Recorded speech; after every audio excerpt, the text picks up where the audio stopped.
Welcome to the BoshNRoll channel. If you want to support my daily Eternal Magic offerings while getting amazing perks like the BoshNRoll Discord community, have me play your deck on the channel, or listen sideboard guides before tournaments, check out the Patreon or YouTube membership program.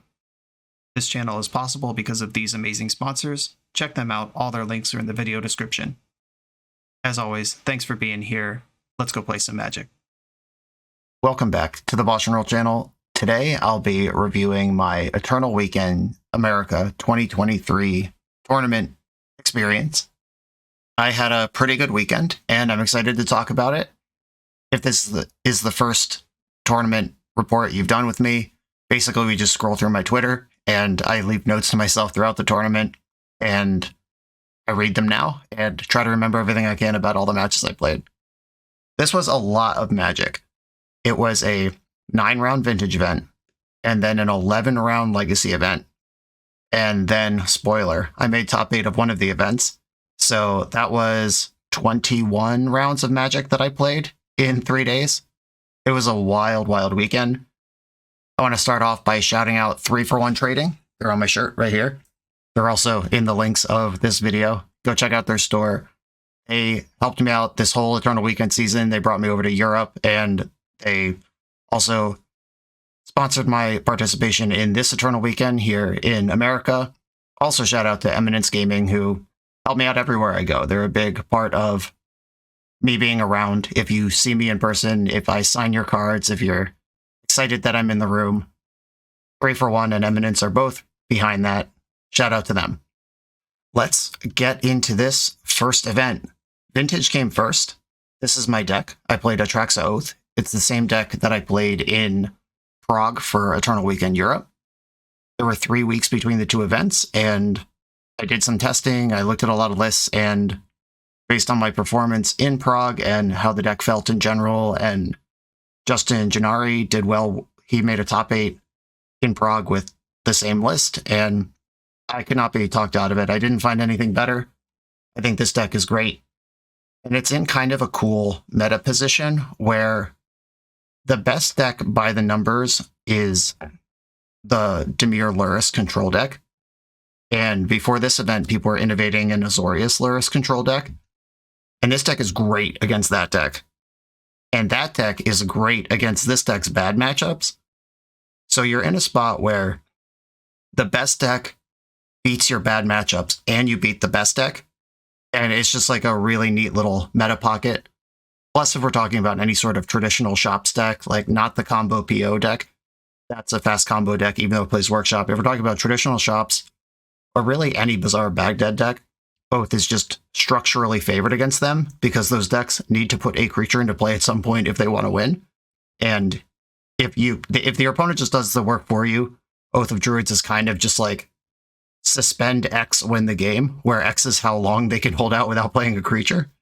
And it's just really messed up that you just get that natural advantage against any deck playing creatures, which is also why you're good against Lurrus decks, because you don't care that much about Lavinia. You don't care at all about Orcish Bowmaster. The only card draw in this deck is Ancestral Recall, Brainstorm, Gitaxian Probe, and one of the abilities of Sensei's Divining Top. Those are the only ways to draw a card in this deck. They all cost 1 or are just optional to even use that ability, and you're not going to get got by Bowmaster very often here. And Bowmaster's not a very fast clock if it's not cranking out a giant orc army. I just really love the position here, and let's get into the matches. One thing about my list, this Caracas in the deck pick is actually an Oko. Once again, Justin Gennari. If you care about Vintage at all, you should be following Justin, by the way. He's very smart, plays a lot of the format, successful wizard with good understanding of the format, and he posts his list in the Patreon before the tournament, which I'm in, and that's how I got the Oko tech. The kind of stock Oath list has 2 Okos and 1 Narset Parter of Veils in the main, and we were just already on 3 Okos, because it's the best thing in the mirror. And beating the mirror is very important, because this deck is both popular, and the mirror can be a shit show if you don't know how to play it.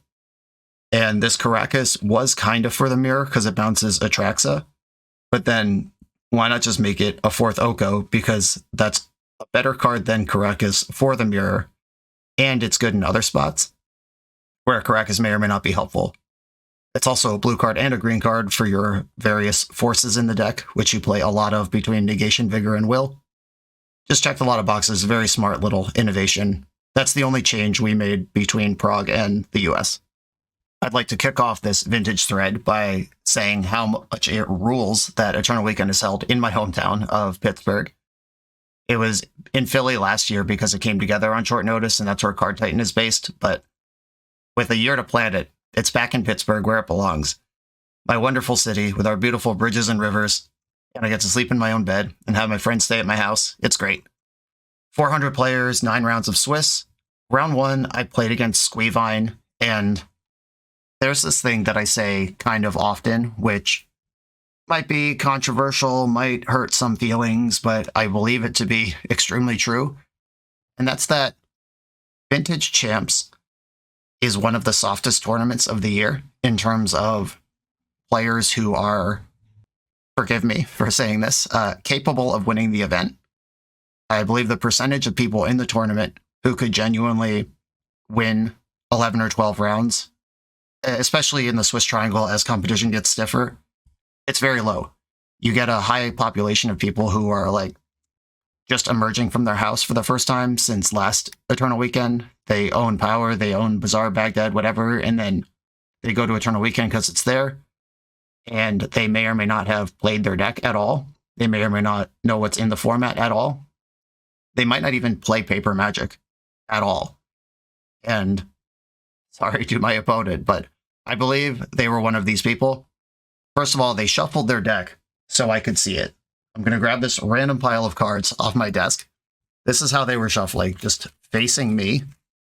I could see that they were Squeevine from the jump, and this is not a strategy you want to reveal that you're on, because it requires a specific game plan, and because I saw their whole deck while they were shuffling, I was able to keep a hand that had my 1 of Strip Mine in it to kill Bazaar, and I also had a fast combo if they weren't pressuring me, so I had the option, and I knew it was going to be great to either clip their resource or just go at their face, and made possible by seeing their whole deck while they were shuffling. Please do yourself a favor, practice shuffling before you get to the event. Don't give your opponent that free information.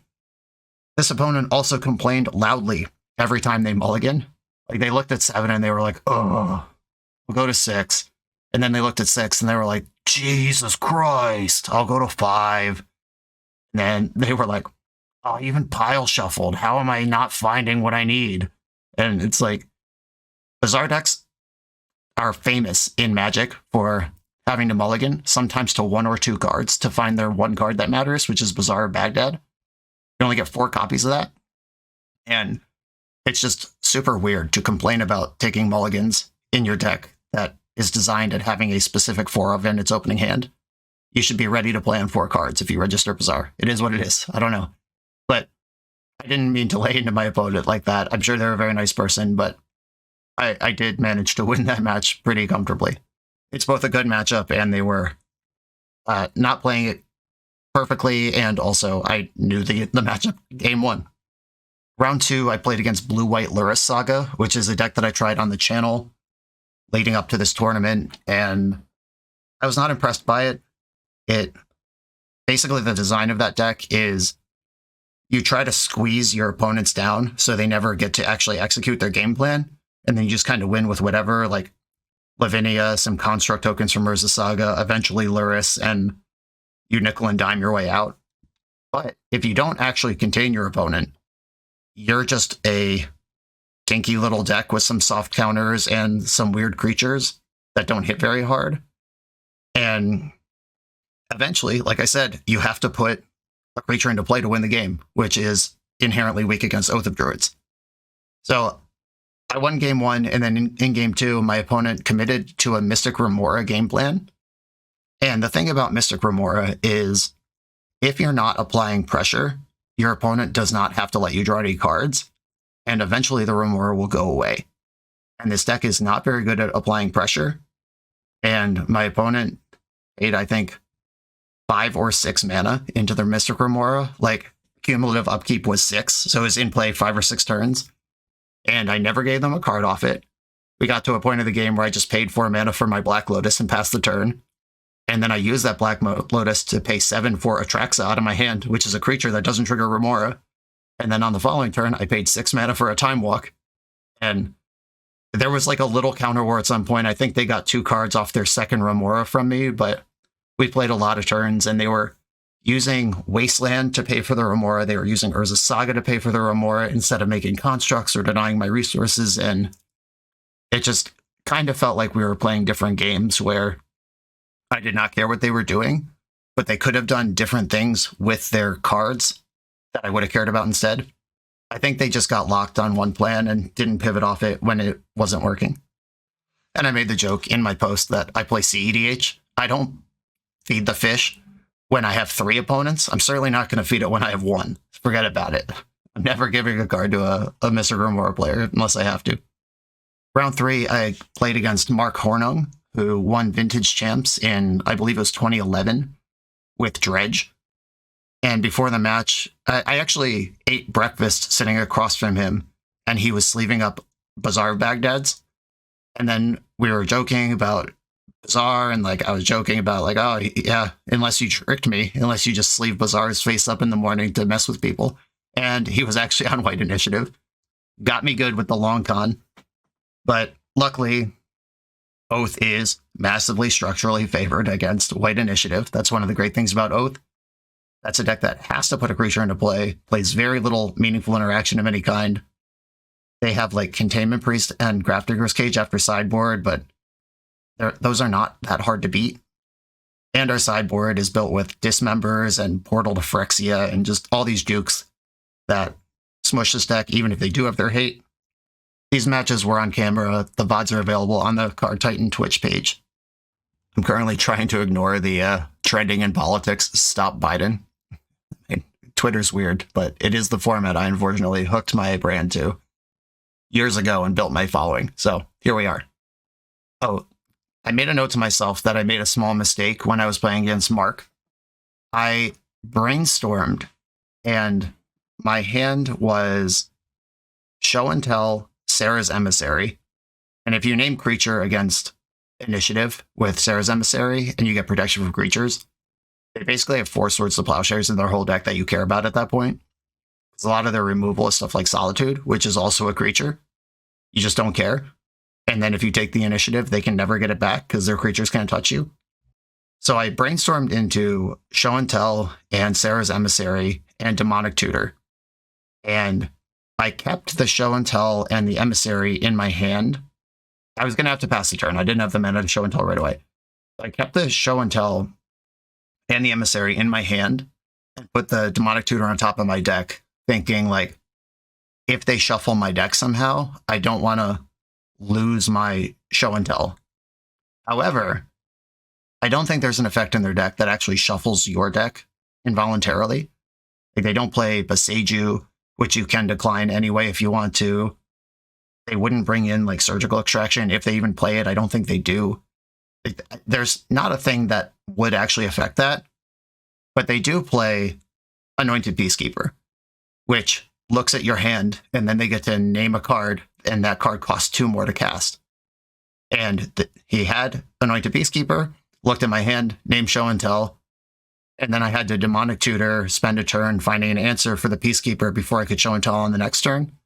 And I think if I just put Demonic Tutor in my hand, he names that, and I just draw Show and Tell for the turn and shove my creature into play. It just didn't make sense to play around this theoretical what if he shuffles my deck versus the actual Anointed Peacekeeper that's just stock in the list. So that was a small mistake. Luckily, the Demonic Tutor got me out of it, but it was avoidable. The game went 1 turn longer than it needed to. In round 4, I played against Hank Zhang, who has some number of Eternal Weekend top 8s himself. He's a person I've known a number of years. We like a lot of the same kind of decks. He's frequently on some Uro pile in Legacy, and surprise, it was an Oath Mirror. And so one of the secrets to Oath Mirrors, and this has always been true in different forms of Oath over the years, is you generally cut your creature enablers, the Oaths, the Show and Tells. you trim them down to 1 if you leave any in at all. And that's because Show and Tell and Oath are both symmetrical, and your opponent has all the same setups and payoffs that you do for those cards.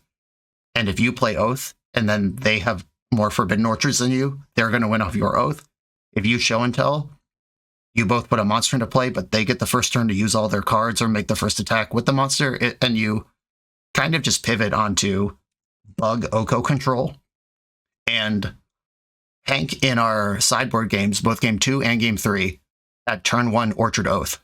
And I don't know if that was just the one Oath he kept in, or if he was on a different plan than me, but it was surprising to have to navigate that. The game 3 in this match was really fascinating. My opening hand had Gitaxian Probe, Force blue card, Ancestral Recall, Strip Mine, Forbidden Orchard. And I probed Hank on a mull to 6 and saw that his hand was Force blue card. The blue card was Mindbreak Trap, which I was able to play around. Orchard, Oath, Mox, Sensei's Divining Top. Those were his 6 cards. So he has turn 1 Oath with Force backup in game 3. And I have to navigate this in a way where I can't just play my Ancestral Recall on my turn, because between Gitaxian Probe and a Mox I played, that would be 3 spells to turn on the Mindbreak Trap. If I try to do anything else, like if I just pass without anything else happening, he can force my force on his Oath. So I don't want to get into an Oath fight. And so what I decide to do is try to bait a fight over Ancestral Recall on his upkeep, and then let Oath resolve. And then I play my Forbidden Orchard. And one of the things about the Oath Mirror is that if you both have 1 Forbidden Orchard, you both just keep giving each other spirits, and Oath never triggers because you have the same number of creatures. But I also have Strip Mine in my hand. So I have this multi-turn plan to let his Oath resolve, Strip Mine hit, or have my Orchard, then the next turn Strip Mine his Orchard, then 3 turns from now I trigger his Oath.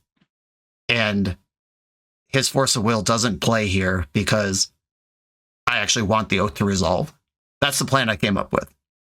And then on his turn, I Ancestral Recall in his upkeep. He forces, I force back because I don't need the Force for the Oath. That wasn't really bait. I want the Oath. I draw 3 from Ancestral, but for his turn, he drew Thoughtseize. And he Thoughtseized me and took like some card that came off the Ancestral. I don't really remember, but it's not really important. And then played Sensei's Top with his Mox. And then I decided, now that I have a Spirit token from his Forbidden Orchard, I'll just Strip Mine him now. And then he only has Mox to play the game on. And I just resolved an Ancestral, and I'm just going to start poking him to death with Spirits. So I do that. And on his turn, his permanents are Sensei's Divining Top, Mox Pearl. He spins his top in his upkeep, draws for turn, flips his top, and his 3-card hand is now Forbidden Orchard, Mox Ruby, Oath of Druids. And suddenly I'm under pressure from Oath. And then I had to... And he gave me a second Spirit from that Orchard. So now I have 2 creatures to his 0. And Oath resolved. And I have to figure this out real quick.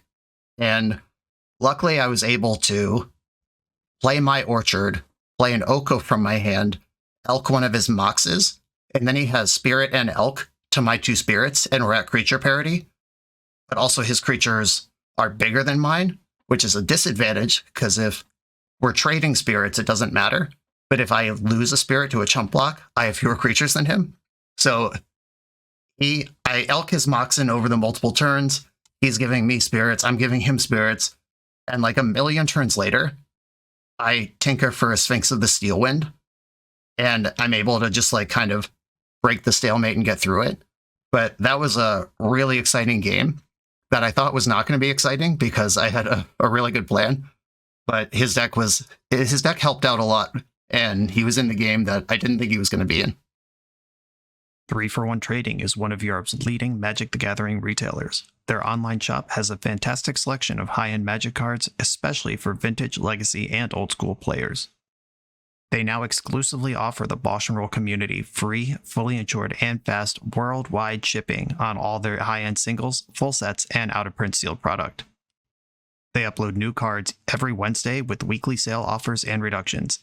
Use my code BNR0723 to get free worldwide shipping on your first order over €341, approximately $380. Scan the QR code or go to shop.3for1trading.com.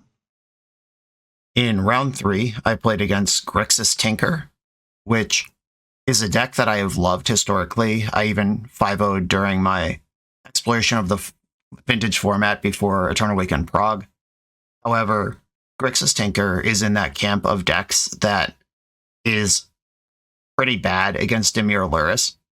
Dimir Luris is a deck with 4 Force of Wills, 4 Force of Negation, some number of Flusterstorm, a bunch of card advantage. They don't actually need to cast spells to add to the board because their threats are like Bowmaster that has Flash, or they're activating Urza Saga. There's a lot to not like about Grixis Tinker's meta position, even though it's a deck that I personally just freaking love. And I don't remember this matchup being particularly close or interesting. Like, he cast some spells, and I had a Force, I had a Fluster. I remember countering a Yawgmoth's Will at some point, and just kind of slowly working him down on resources. Because your job in the Oath versus combo mirror is you're the control deck. Like, you're a combo deck versus creature decks, and you're a control deck versus combo decks. And it's like varying success, how hard your opponent jams, how many answers you have to have early, what their specific payouts are. Like the combo shops Paradoxical Outcome deck, that's a combo deck where Mental Misstep and Flusterstorm don't actually counter any important spells. But Grixis Tinker is susceptible to basically all your interaction. We also have 2 Besejus in the main deck, and if they try to assemble Valky, you just clip that. If they get an Urza Saga going, you clip that. We just have a lot of relevant interaction, and I remember just kind of watching my opponent's hand count get lower and lower, and being worried about fewer and fewer things until eventually they just died to an Atraxa. Round 6, I beat Blue-White Luris Saga again. This deck, it's not good against Oath. You kind of just run through them. If I remember correctly, I kept a hand with 2 Oaths in one of our games, and I just played the first one off of Land Mox on turn 1, and they forced it, and I was like, yep, deal. And then I just played another one on turn 2, and then it was just a matter of time before they put something into play to trigger the Oath. And we got deck checked during this round, and there was like a 15-minute deck check, and we sat there for a while. I mean, that's part of being in a tournament. It's all good. And then I believe I just shithoused my opponent in about 4 minutes for game 2, which it was just funny that we had to wait 15 minutes to play a 4-minute game. And we joked about that a little bit at the end of the round. Doomsday, round 7, like at 7-0 in a 9-round tournament, you start to know who else is undefeated. And I knew what everyone else was up to at this point, and this is the opponent I didn't want to play against. Because Doomsday is a fast interactive combo deck, which is what Oath is soft to. Like, the problem with Oath versus dedicated fast combo decks is that when Oath goes off, you get a 7/7 and draw some cards next turn. And when those decks go off, they win the game on the spot. So it's like you have to not die and then also assemble these multi-turn payout situations. And then you actually do have to attack for 7 some number of times to actually win the game. And if they're not quite dead yet, like, you could attack them for 14, gain 14 life, and then they get Thassa's Oracle and win anyway at low life. It's just, as good as Oath is structurally versus the shops and Bazaar decks, it lacks that structure versus fast combo. And I managed to win game 1 because I knew what they were doing. I kept a very not Oath hand. I kept a hand that had like Gitaxian Probe, Mental Misstep, Flusterstorm, and some mana. And like a Sensei's Divining Top, like, that was my opening hand. No Oath, no Orchard, no real plan to find either one. But I knew that wasn't what the match was about. And I was able to win game 1, and then game 3, I found a spot to punch a Orchard Oath into play, and it resolved. And they weren't quite ready to go off comfortably, but with Orchard Oath active, they had to do something, and they cast a Demonic Consultation for Doomsday, and ended up exiling both Thassa's Oracles that they play on the way to their Doomsday, which is pretty unlucky, but I'll take it. I made a note to myself to talk about this because I ended up winning this game and it worked out, but I made a decision. I don't know if it's right to call it an error, but my opening hand had 2 Forbidden Orchards for mana, Flusterstorm, Force, blue card, Oath. And turn 1, I went Orchard, pass, and they shoved a turn 1 Doomsday in our game 3. And the level 0 play is just Flusterstorm it. They're tapped out. There has been 2 spells cast already, the Dark Ritual and the Doomsday. There's no real way that they can win a counter war over a Flusterstorm here. And I just flustered it. I untapped. I cast my Oath. Oh, my Force was of Negation. That's important to the story. Sorry. Force of Negation, blue card. And so I untapped, played my other Orchard, tapped the 2 Orchards. Now they have 3 spirits, and I played my Oath, and it resolved. And that's when they had to force the action on the Demonic Consultation. And the reason I think that's a mistake is if they kept turn 1 Doomsday Force blue card and I Flusterstorm, Force can't interact with that. So they might still have Force of Will in their hand. I haven't actually determined that. And if they Force of Will my Oath of Druids on my turn when I only have Force of Negation, that doesn't work. And I've just given them 3 spirits to cast my spells that game. They could just beat me down in 3-point chunks, and the game will end very fast in their favor just through combat facilitated by me.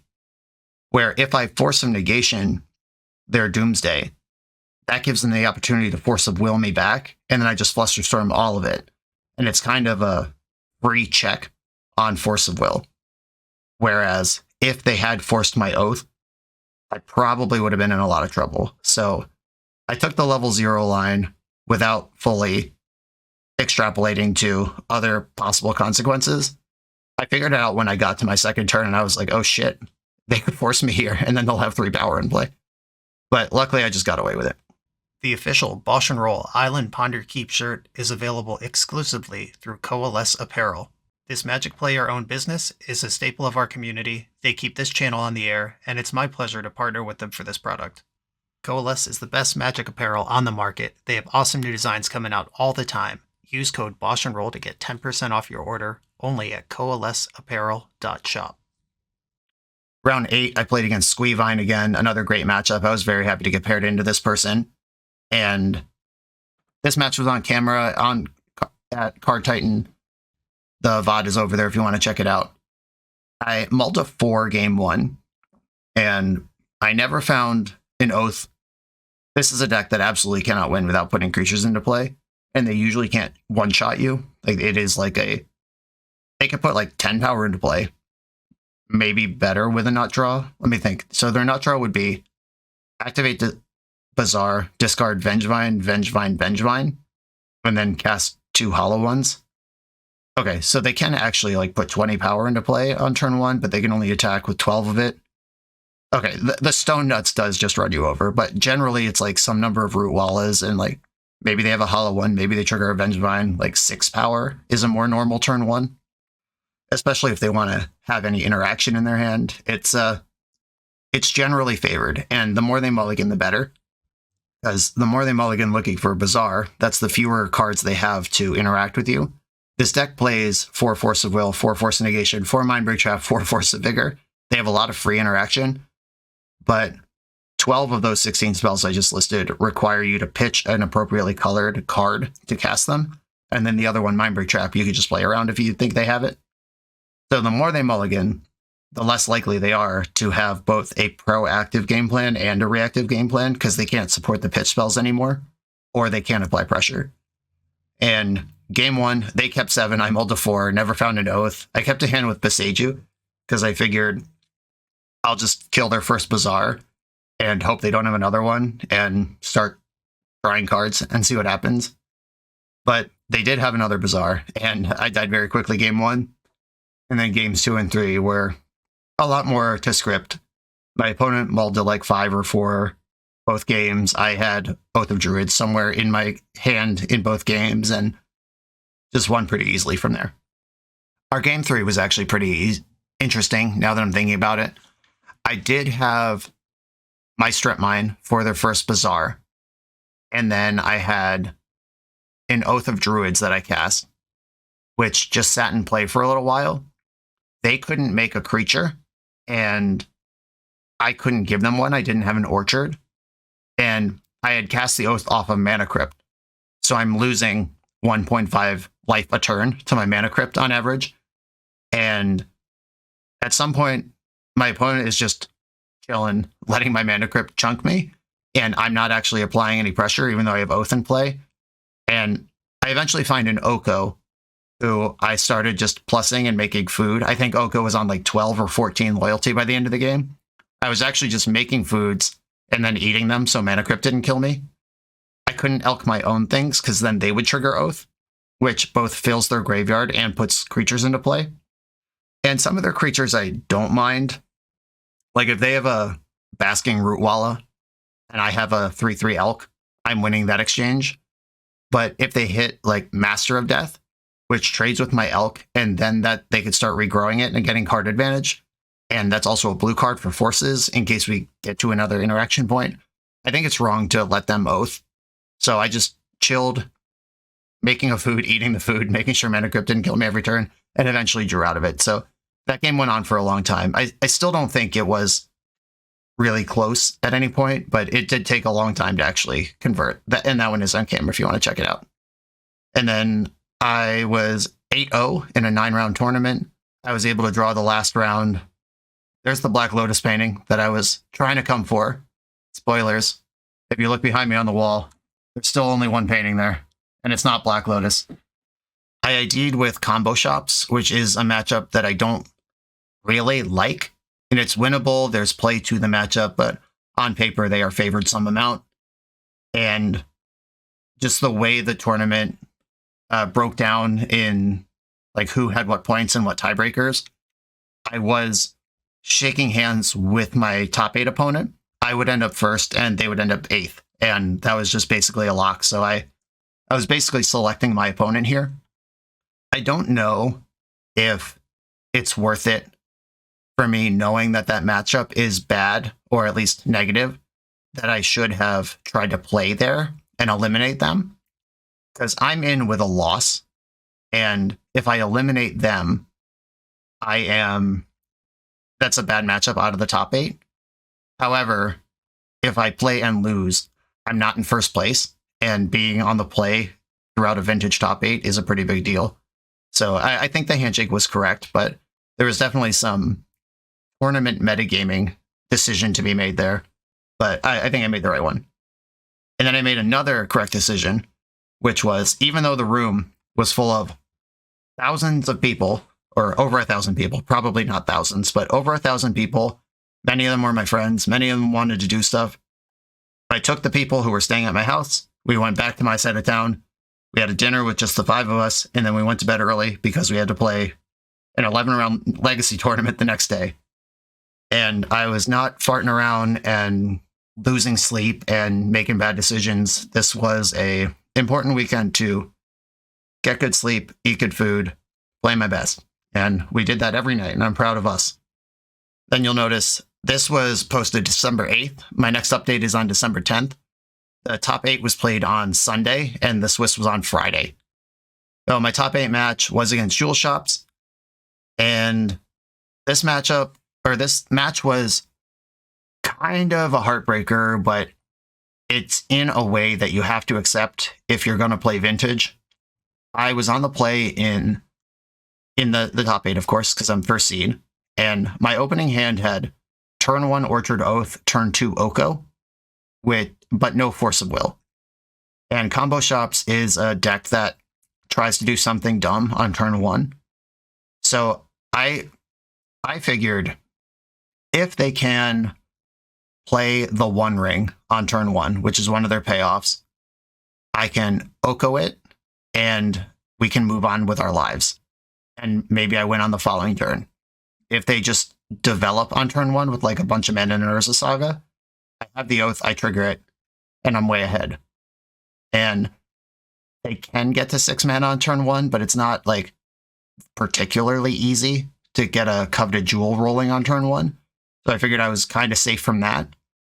But what I was not safe from was Mishra's Workshop, Time Vault, Voltaic Key, Mox Opal, dead. They had just the raw Vault Key in game 1 on turn 1, and I just died with Orchard Oath, ready to trigger if I ever got priority again, and it did not happen. Then I won game 2. Game 3 is, and I'm not going to say it haunts me because I think I did everything pretty good. It was just one of those situations. My opening keep had Force of Will, blue card, Force of Vigor, green card, Null Rod, and a line to Oath of Druids in it. And my opponent on turn 1, they're on the play now. They had Mana Crypt, a Mox of some kind, Grim Monolith, the One Ring. I Force of Willed the One Ring. It got countered. And then they passed the turn without a land drop. So their permanents are tapped Grim Monolith, Mana Crypt, Mox. And I go to my turn. I brainstorm on my turn. And I find a setup that I could get to Oath on the following turn. And I pass. And in their upkeep, I Force of Vigor, the Mana Crypt, and the Mox. So their only permanent is tapped Grim Monolith, and they missed their land drop on turn 1. They were playing on the artifact mana, and I just took all of it away. And they drew for turn and went Mishra's Workshop, Grafdigger's Cage, and some other thing, like maybe a Voltaic Key. And they drew the shop to unlock their artifacts. Like they had something. They both KO'd my Oath with Grafdigger's Cage and found a stable non-artifact mana source in the shop. And I was like, okay, that's annoying, but I have this Null Rod. I'll just do that instead and make sure the Grim Monolith doesn't get out of control. And then on their next turn, they drew for turn and played Tolarian Academy, which is the card in their deck that beats Null Rod. And from there, I couldn't get out of the Grafdigger's Cage for a while. I set up a cool trick you can do where if you have Show and Tell in your hand, you can Oath into a Grafdigger's Cage, and then you mill cards until you hit a creature. That creature is not allowed to come into play. Therefore, it stays on top of your deck, and then you draw for turn, and you get that creature.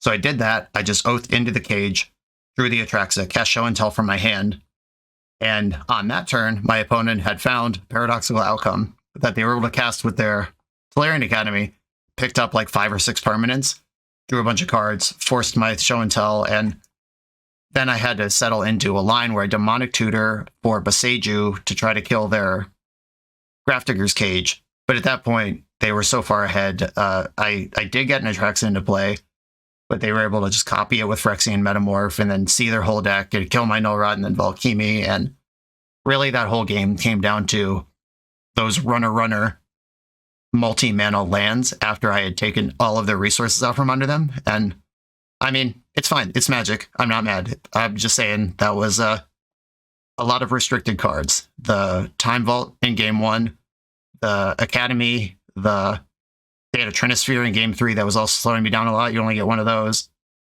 They ended up clearing my Null Rod with an Otawara, which they only play one of those, and they can't even use it if they don't have exactly Tolarian Academy in play. And it was just like a lot of things that went exactly wrong. And I am not complaining. That's Magic. I am just also able to know their deck list and that those were extremely hot rips. But my opponent ended up winning the tournament. If you're going to eliminate me, at least win the painting. So good job, opponent. I ended up 5th, final result. And although I didn't get a painting, I did get this sweet Mental Misstep. There's only 24 of these in the world. They were given to Vintage Champs top 8 competitors this year. And it went straight into my favorite CEDH deck. The last great bastion of a Mental Misstep is CEDH. Not a lot of opportunities to play paper vintage, and I don't foil out my vintage decks anyway, but I do foil out my CEDH decks, and it's a great upgrade there. Here is my deck once again. It's also posted on Moxfield, of course, which is linked through all of my socials. And that's the vintage tournament. Now let's get into Legacy, because guess what? This was only half the weekend. If you're looking to run a CEDH or 1v1 tournament, Eminence Gaming has your back with Command Tower. With Command Tower's intuitive tournament manager dashboard, you can handle decklist submission and player management with just a few clicks. Players just need to scan the event's QR code for access to the full tournament bracket, including seamless pairings and real-time standing updates. Take the guesswork out of tournament organizing. Try Command Tower for your next event. Here is my Legacy deck from the weekend. This is the Pokemoki Sultai Beans deck. Pokemoki and I have been messaging about this deck for a little over a month. The 4-color Beans deck I played in Prague was born out of this shell. I just went a little bigger and added a color, get the white removal, get Triumph of St. Catherine, but you could still see the bones in my Prague deck. I still had Witherbloom Command and some of the tech that Pokemoki came up with here. A lot of the sideboard was still the same. But in our testing, I could not figure out Triumph of St. Catherine in time. It did end up winning the tournament, so shout out to TK for doing that. But without the card on Magic Online, I couldn't get the reps, which means I couldn't figure out the numbers perfectly. I couldn't determine how many white sources I need to support that, how white I want to be in the deck versus how black, and like what my core colors are. Should I play Uro, or like all those questions that you normally figure out through dozens or hundreds of games, you just can't do because the card's not on Magic Online. So I ended up keeping it simple and generally in limited in draft. I try to play one fewer colors than the format generally dictates. Like I think that maybe that heuristic doesn't hold up anymore, but like in Shards of Alara draft, being 2 color when most people were 3 or 4, you just got these super sweet aggro decks with great mana. Cons of Tarkir, you could get super sweet 2 and 3 color decks when people were playing 4 and 5 colors. If you are ever able to draft a monocolor, coherent, powerful deck in a format that doesn't normally support that, like, cool. And I applied that here. Just why mess around with triomes and trying to make leyline binding work and all these specific things where you could get blown out by your fetch sequence, even if your opponent doesn't wasteland you. And then if they do wasteland, you forget about it. I decided to be the problem. Hi, it's me. I'm the problem. 3 wastelands, Stifle, Spell Pierce, Daze, a bunch of forces. You can attack resources in the bigger matchups. You can go over the top with resources, up the Beanstalk, Glory Unrevealed, etc. in the matchups to try to go under you. You can go tall in the matchups to try to go over you. You could go small. And just 4 Bowmaster, 4 Murktide Regent, 4x of 2 of the best creatures in the format. No questions asked. Boom, bam, bosh, get it done. This deck impressed me a lot. It was always my background deck. I tested a bunch of other stuff. I tried Cephalid Breakfast. I tried Tony Scapone's P.O. Storm. I was really soul-searching and then landed back on this deck. And I think it's great. If I had a post-event thought, I think that this energy flux should just be a second Pernicious Deed. We talked about that before the event. We're like really soft, or at least relatively soft, compared to like matchups we need to solve. Urza Saga matchups and something like Mystic Forge combo or the Scapone P.O. deck. Those are really tough matchups, and Energy Flux is a hammer in them. Where Deed is a little slower. It's also good in those matchups, but it doesn't immediately affect the board a lot of the time. So it's like a little give and take. Do you want the more generically open card or the one that's more powerful against specifically what you're worried about? And we ended up splitting them, but I think I would go to Deed if I played this deck again in the near future. All that said, let's look at the rounds. It was an 11-round tournament, just under 1,000 players, 9 rounds on the first day, 2 rounds on the second day. Once again, 3-for-1 trading. Thanks for supporting me to be here. Eminence Gaming, thanks for supporting me to be here. Round 1, I was paired against Chris McGuire, who top 8'd Eternal Weekend last year playing Mono White Initiative. And I knew that. And when I saw his name, I was pretty bummed out because Initiative is one of the matchups that's just kind of frustrating because they don't really let you set up. Your counterspells aren't very effective, and they can board in Blood Moons. So it's like a lot of squeeze points that specifically our deck doesn't want to play against. But we did map out a good plan against Initiative. Our big innovation that hit right before the tournament was to Dismember in the sideboard. And Dismember answers Magus of the Moon, no matter what lands you have. It also kills Seasoned Dungeoneer, Anointed Peacekeeper, Caves of Chaos Adventurer, yes, you name it. And since we're actually a black deck, even though you don't want to lose 4 life against Delver, you can bring in your Dismembers anyway and just pay 2 or 3 mana for it and take 2 or 0 damage instead of 4 to kill their creatures later on. And even though Dismember, air quotes, doesn't kill Murktide, we're also a Murktide deck. And if their Murktide attacks into ours, -5/-5, we'll probably get the game one. Dismember can be a combat trick as well as a removal spell. Dismember was just an all-star.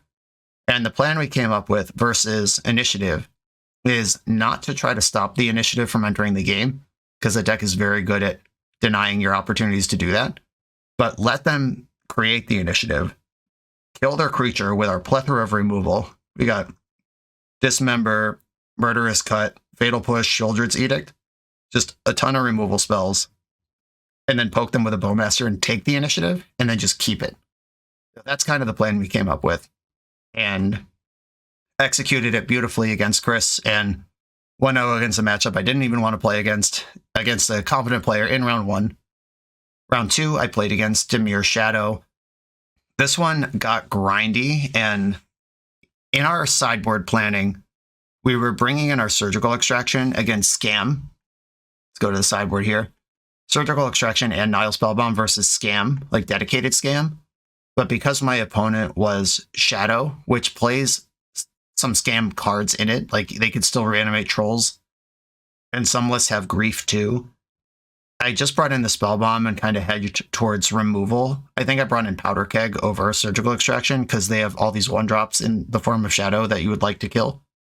And then in game 2 of this match, my opponent just scammed out a Troll on turn 2, and I died to it. So I brought in the Surgical for game 3, and we ended up having a good game that I was able to grind them out of. Round 3, I defeated, I think it was Boros Painter. People seem to figure out for this tournament that Boros appears to be a better Painter deck, or at least better positioned right now, because Rakdos was the default for a long time because you get Chaos Defiler in paper, you could play Orcish Bowmasters if you're so inclined. But the Boros version plays white removal, like you get Swords to Plowshares, and then it has 4th Aerlingus as a juke plan, where if your opponent's busy keeping Painter Servant off the board or fighting through Fable of the Mirror Breaker value grind, and then suddenly you're just fireballing them and making the Monarch. That was actually a really good decision, and I think all the Painter players I played against in this tournament were Boros and not Rakdos. I managed to win, though. I do think this matchup is generally positive, whether they're Boros or Rakdos. We're just really good at grinding them out, killing all their threats, and as long as you're aware of the possibility of 4th Aerlingus and sideboard and map out your plan appropriately, you can beat that too. And shout out to my friend Calvin, who got this action shot of me in the match. Round 4, I played against someone who I had met earlier in the day. They came up and asked me for a selfie, and they were a fan and stuff, and then we paired into each other. And they were on Grixis Delver.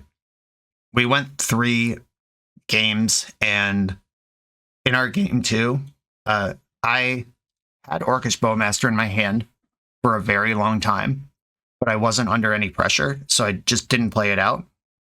I just don't think that playing Raise the Alarm in your Legacy deck is worth doing.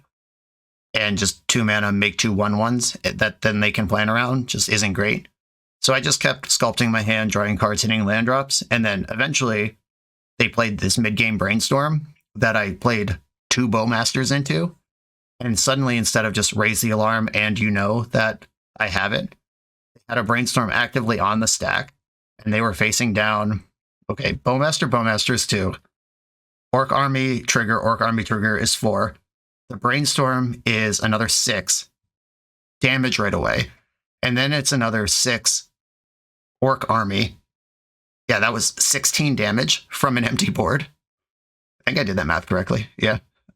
3 times 4 plus the other 4. Yep, okay. Yeah, that was a ass load of damage on what was an empty board with a high life total. And it was actually so devastating that they had to daze their own brainstorm, where it was like, okay, that's a good deal. And I ended up winning that one. And our game 3 was really cool. I was under a lot of pressure really early, and I ended up in the mid game. They had a 3/3 Dragon's Rage Channeler taking chunks out of me, and I started just draining them with my Witherbloom commands, like deal 2, gain 2, even though they were at like 16 or something. But I cast 2 Witherbloom commands that game. I drained them on both. And at the end of the game, after I finally found an answer to their Dragon's Reach Channeler, I played an Orcish Bowmaster, and they lightning bolted it. And I was at 6 life when they cast that lightning bolt, after having gained 4 life from my Witherbloom commands, which means I would have been at 2 and boltable if I hadn't taken that line and used that mode. Like if I tried to do anything different or just didn't cast the spell, waited for like a better target, I would have lost that game to lightning bolt. And I was really proud of this matchup. It worked out pretty good. And Pokemoki was standing behind me, and we talked about it a lot. And he agreed that the plan was good, even though he thought I was being really aggressive with the drain mode. Like he mentioned, he doesn't usually do that. But then I pointed out that I would have died to lightning bolt if I didn't. And you just kind of have to see where the game is going 5 or 6 turns before it's actually there. And sometimes that makes all the difference. You come here to level up at Magic. To level up as a software engineer, check out the YouTube series Dev Better, hosted by the founder of 7 Factor Software and Magic player, Jeremy Duvall. You can also find Jeremy co-hosting episodes 106 and 109 of the Tech Talk series with Keith Shaw on the Tech Talk YouTube channel. Head over to Tech Talk, and don't forget to subscribe to 7 Factor's YouTube channel for every episode of Dev Better. Round 5 is the closest thing to controversy you're going to get in this report. I lost to Boros Initiative. In our game 1, I was on the draw, and they had turn 1, reveal Chancellor of the Index, put Chancellor under Chrome Box, Ancient Tomb, Archon of Emeria. And that was such a devastating start against my multiple fetch land hand that I conceded that game before the Chancellor of the Annex trigger ever resolved. Like I never paid 1 additional for a spell, nor used a spell to break the bubble. It was just, I was so far behind, I did not cast a spell that game. We had a really good game 2 that I got ahead in. I did the plan where, let them get the initiative, then take it. And then game 3, this is where it gets weird. I was crushing them. There was a turn of the game where their only permanent was Lotus Petal. Like literally no lands, no other artifacts. They had Lotus Petal was their entire board, and they had 2 cards in their hand. And I had a Beanstalk going. I had a bunch of removal in my hand, but I did not have a counterspell, and I did not have a threat. And they drew for their turn from their Lotus Petal board. They went Lotus Petal, Ancient Tomb, Seasoned Dungeoneer. And they introduced the initiative with that Dungeoneer. I killed the Dungeoneer right away, but it took me forever. I bricked really hard for many turns and never found a Bowmaster, never found a Murktide. Just the deck did not deliver for basically the only time in the whole tournament that the deck didn't deliver just something.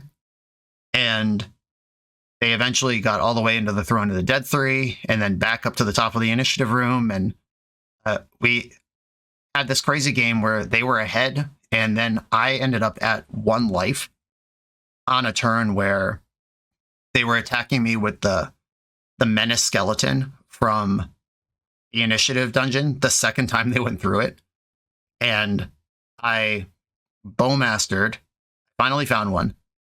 I Bowmastered in combat, killed the 4/1 Menace token with the ETB trigger. And then second main, they played Palace Jailer. And Palace Jailer, the enters the battlefield trigger, they exiled my Orc Army token, not my Bowmaster. I guess figuring if they lose the Monarch, that at least I won't get a real creature back because the token's just gone if it gets exiled. But then they went to their end step. They drew for the Monarch, and I said, okay, ping you with Bowmaster, make an Orc army. And they were kind of like, oh, like their behavior and response clearly indicated they forgot I was going to get a second creature right away. And then the game played on. I didn't draw a creature or removal spell, so I couldn't shove my Bowmaster through the Palace Jailer because I was at 1. I needed both blockers, and I couldn't attack through it. So I had to pass and like let them into the Throne of the Dead 3, and then like some more stuff happened. And then they passed the turn without drawing for their Monarch. And I said, you have to draw for your Monarch. Then I pinged them and made an Orc army.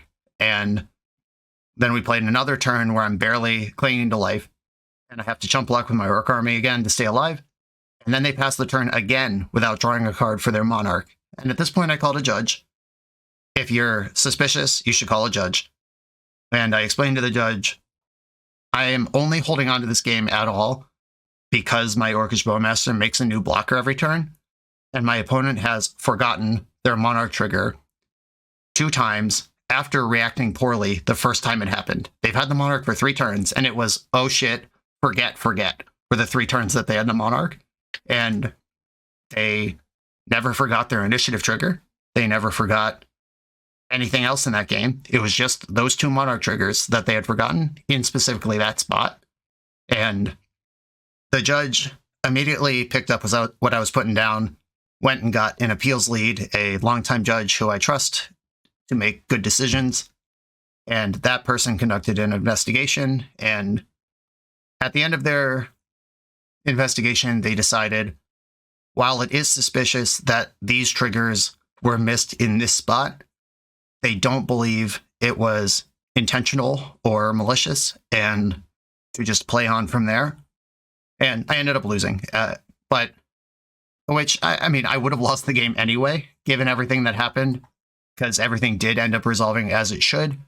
But it's like, I'm not trying to lampoon my opponent here. It's just, if you are playing a tournament and you start making mistakes that favor you exclusively in a tight position, it's just really suspicious. And you got to be careful with that shit. Like, I don't know. I trust the judge, but also that felt really scummy. Round 6, I played against Sam Murphy, who is a regional Doomsday expert.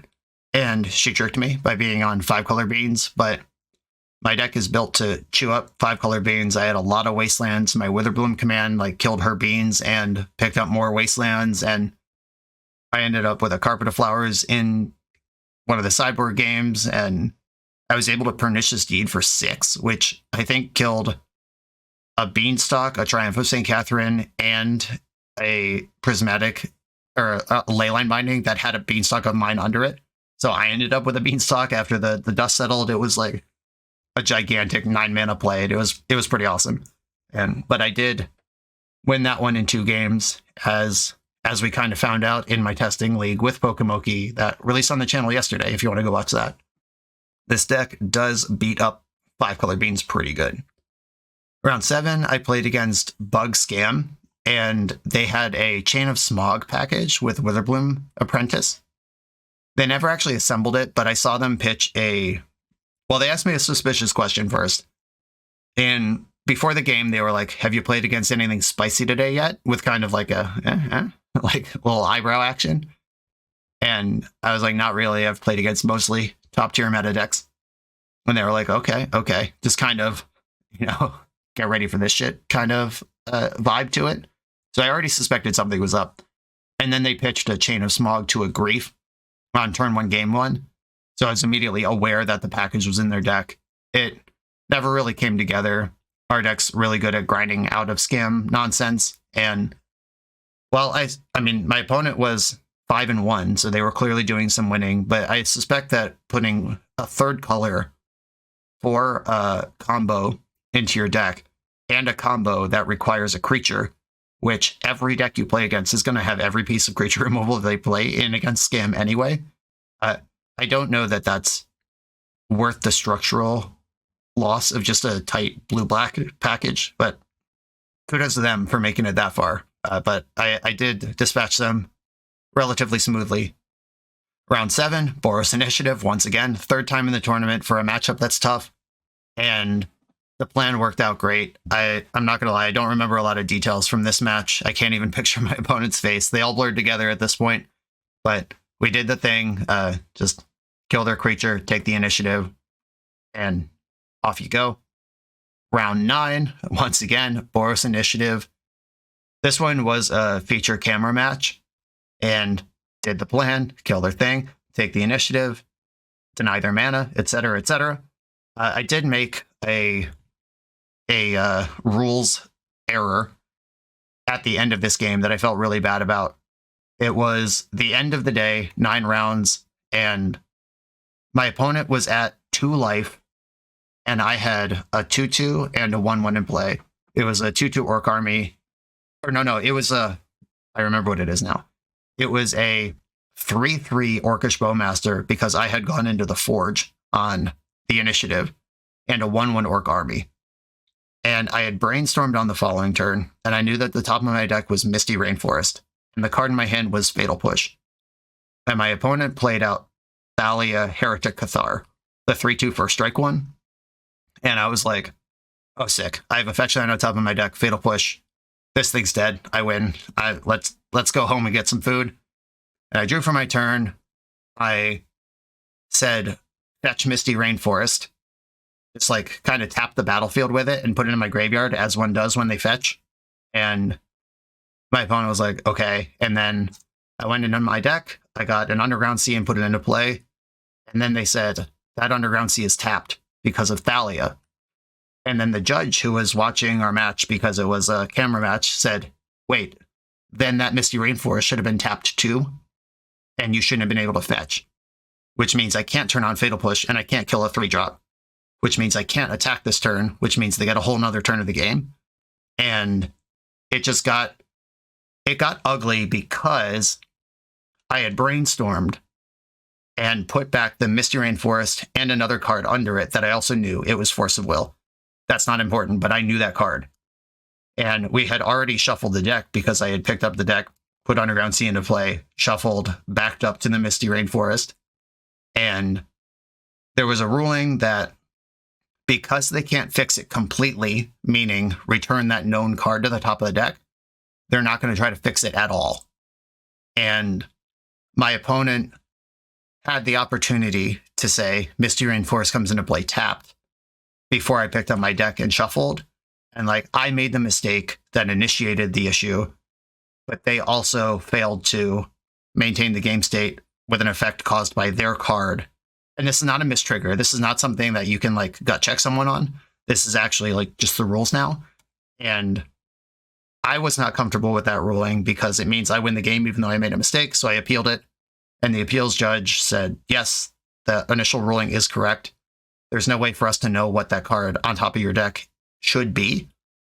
And rather than like give you a free shuffle, we are just going to play on from the point where Misty Rainforest was fetched.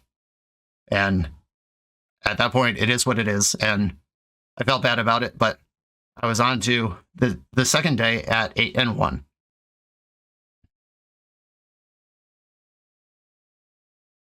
This video is sponsored by Moxfield.com, the easiest way to build Magic decks online. Moxfield supports over 30 formats, including Legacy and everything else you'll see on this channel. There's multiple customizations so you can interact with your deck how you want. Views such as text, grid, or stacks, and groupings like type, subtype, color, color identity, even artist. The site offers light mode, dark mode, and so much more. However you want to see your deck, Moxfield can provide it for you. Follow my Moxfield to keep up with the channel and what I'm playing in paper. I'll see you there. I also pointed out on the thread not to celebrate because the Swiss tournament is not over. 8-1 is a great record. It's a great start. I'm proud of that. But all day, and I know people are trying to be nice, and not everyone has played a million tournaments like I have, but like throughout the day, it's like, hey, Brian, how you doing? It's like, oh, I'm 4-0. Wow, congratulations. And it's like, this is an 11-round tournament. You only get 2 losses, or you only get 1 loss before you're out. And there is nothing to congratulate at 4-0. It's like, we We don't celebrate until we're in the top 8. And no disrespect to anyone, and if you told me congrats for being 3-0 or 4-0 or whatever, like, thank you for being nice. But understand that there's more work to be done, and like starting out this strong doesn't mean you're going to get anywhere, which, foreshadowing, round 10, which was now Sunday morning, I played against Boros Painter, and game 1, my opponent stuck a Goblin Engineer on turn 2, and I simply did not have a black spell at any point in the game to remove it. And it just got a Phyrexian Dragon Engine, which drew some cards, which found a second Goblin Engineer, which found a Painter, and then they were flipping Painters and Dragon Engines around. And at some point, the critical mass is not actually beatable without something like Pernicious Deed. And I was not able to win that. If I just have a Fatal Push or Sheoldred's Edict in my hand that game, I think I'm in top 8 of this tournament. But, like ifs and buts, whatever. It's just one of those tiny little things, those moments where it's nobody's fault. You didn't make a mistake. It just, they had it, and your deck did not provide the answer to it, and you lost because it wasn't answered, and around we go. And you could drive yourself crazy with that stuff, but I'm not going to, because it just is what it is. Then we had a game 2 that I won. I think a big Pernicious Deeds was involved at some point. And then game 3, I answered a ton of their stuff, and it was going great, but I never had a bean. I never got an engine going. I don't think I even Witherbloom commanded for 2 cards, and you can't 1-for-1 Painter. And I had to work through, I think, 2 Fable and Mirror Breakers on a 1-for-1 basis, which means I'm losing cards overall, because that's a 2-for-1 just on its face, plus whatever you get out of the card selection. And by the time the dust settled, they kind of had nothing, and I kind of had nothing, and I had a million lands, and it's like, if I could get a Brainstorm, if I could get a Lorien Revealed, if I could find a Murktide, let's move this game forward. But they drew Blood Moon before I had anything going on. And we have a basic island and a basic swamp, but those cards don't cast Force of Vigor. And I had neither Force of Vigor nor a green card in my hand, so I knew I was at least 2 draws away from answering the Blood Moon that way. I had used one of my Hydroblasts already, and I only played 2, so Hydroblast is my best draw out of this. But even trying to answer that is like a card that's not going to counter something better later. And it's just a really tough spot. Even with your basics in play, Blood Moon's bad for this deck. But luckily, they put me out of my misery quickly by, on the turn after they drew Blood Moon, they drew 4th Aerolingus, which they were able to cast off white mana from a Lotus Petal plus all their mountains, and I just died immediately. So, really good match. I think this matchup is generally positive, but they do have engines on top of engines, and if you can't collapse their engine and or pull ahead on your own, they are going to get you. And it was a classic case of that. And this was going to be a win-in for me. My breakers were good enough that at 9-1, I could have drawn into top 8. But now top 8's dead. Then I played the last round, and I paired into lands, which is not a matchup I really want to play. You can beat them. Witherbloom commands are really good. It removes a lot of their problem permanents, but you have to respect getting wasted out of the game, and you have to respect Marillage, and you have to respect Urza Saga all at the same time. And they started game 1 on the play with Exploration, second land is Ancient Tomb, cast Sphere of Resistance. And I didn't know what they were playing, and I had kept a hand that was like Fetchland, Wasteland, 3 Beans, Brainstorm, and I just basically died without playing a spell. And then our game 2 was actually really awesome. They once again had a turn 1 Sphere of Resistance. And then they also had a turn 2 Sphere of Resistance. I had to force some negation that one. And then they had an Urza Saga, which made 2 constructs. And then it tutored a Expedition map. And at some point they added a Mox Diamond to the battlefield. And the cool turn of this game. So I'm basically squeezed under everything in every resource. and they have 2 constructs in play. So I'm at 10 life. They have 2 5/5 constructs. I have Orcish Bowmaster in play. I've already chumped with the army once. They attack me for my life total. And I have 1 mana available. It's a wasteland. I use the 1 mana to pay for Sphere of Resistance to pitch cast a Force of Vigor, which I use to destroy their Sphere of Resistance and a Soul Guide Lantern that they had played, which brings the constructs down to 3/3. And then I just take 6 and I go to 4. And then on my turn, I'm able to use Basic Island, Basic Swamp, Wasteland, and their Yavimaya to play Pernicious Deed, which I pop for 0, which kills their 2 constructs, their Mox Diamond and their second Urza Saga that they just played. And they looked like they had been punched in the stomach. It was like they were certain they were going to win last turn, and now they have nothing. And like they had a couple of lands, one of them's Dark Depths, and they either had nothing in hand or 1 card. That clearly was not helpful. And then I attack with Orcish Bowmaster. Their life total's low because they've been tapping Ancient Tomb every turn. And that's why I didn't block with it the previous turn, so I would have pressure to actually get the game won. And so I like put them to like 5 or whatever with an Orcish Bowmaster. And then they draw for their turn, and it's Blast Zone, which they bring up to 2. And then that's able to kill my Beanstalk and my Bowmaster. So now I have nothing going on. And their next draw is Thespian Stage. And they already have Dark Depths in play. But I have Wasteland, so I'm safe for now. And then their next draw after that is Wasteland. That can kill my Wasteland. And if I waste in response, they make Merit Lage. And it was just like, stabilize, present the combo, protect the combo, ding, ding, ding, 3 draw steps in a row. And it's like, okay, that's the end of my tournament. I still ended up in 52nd out of 996, which is a strong performance.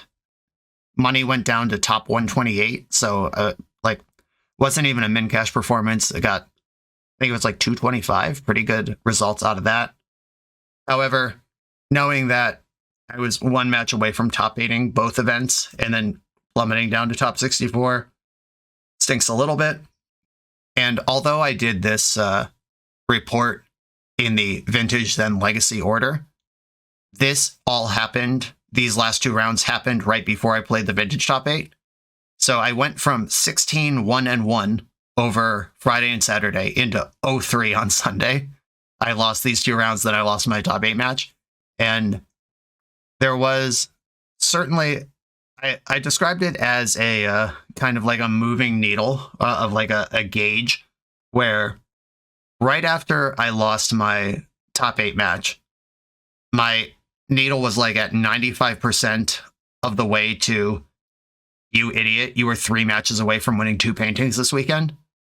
And then, it's okay to kind of feel that way. And then I gave myself time, and the needle slowly sank all the way down to, you just made a bunch of money playing Magic with your friends for 4 days. And this event's awesome. And, it's okay to feel disappointed about a thing in the moment when you know you're close to it, but then also step back and get perspective over the big picture. Because if someone, let's call him Louis Cypher, that's an Al Pacino joke to those in the know.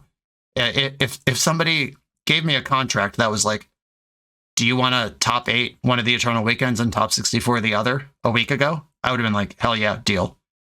And I would have been very happy with that. However, once you're there and the second top 8's real, and then the painting's real, and then you don't have it, I had to chill a little bit. Wasn't mad, but just loop back. And now, about 24 hours later, when I'm recording this, I'm just totally cool with the way that weekend went. Very happy with everything. And shout out to Card Titan for a cool event. Shout out to Pokemoki for this deck. Pokemoki also stayed with me at my house, so it was cool to just bounce in real time ideas off each other and match stories. And like between rounds, it was like, hey, I sideboarded this. Do you agree with that? That was super cool.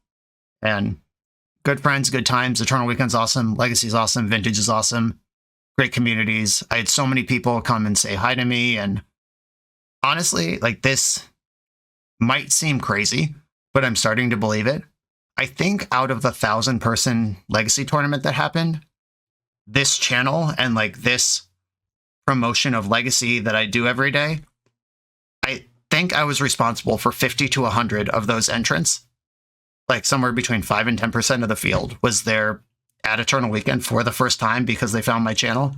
And that's incredible to me. And that's what I want out of this whole effort. And thank you, everyone who comes up to me and tells me that, because then that keeps me going and doing this. And it's just really cool. And Eternal Weekend is very special to me. And I'm glad I have another top 8.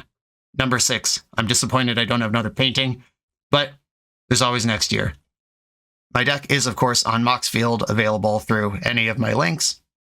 And one final shout out to 3for1 Trading and Eminence Gaming for bringing me out to these events so I can do this. Shout out to everyone who said hi to me and was excited to meet me. Everyone who had me sign an Island or a Ponder or any other card. It's really special. And thank you, everyone. This is also... I'm recording this in mid-December now, and it's actually my birthday today when I'm recording this, and I am honestly just kind of full of love and happiness and contentment. I've been doing content full-time, like no other job, since January 1st of this year. It's now mid-December, and it's going well, and you're going to get another year out of me. So thank you all, everybody involved, all the sponsors, all the viewers, everything, and you'll see me every day from now until then, but I'll see you at the next Eternal Weekend for sure. I'm already planning to do all 3 stops. I would very much like to go to Japan next year in addition to Europe and America, and I hope that that comes to fruition. Thank you all for watching. Thank you all for being here.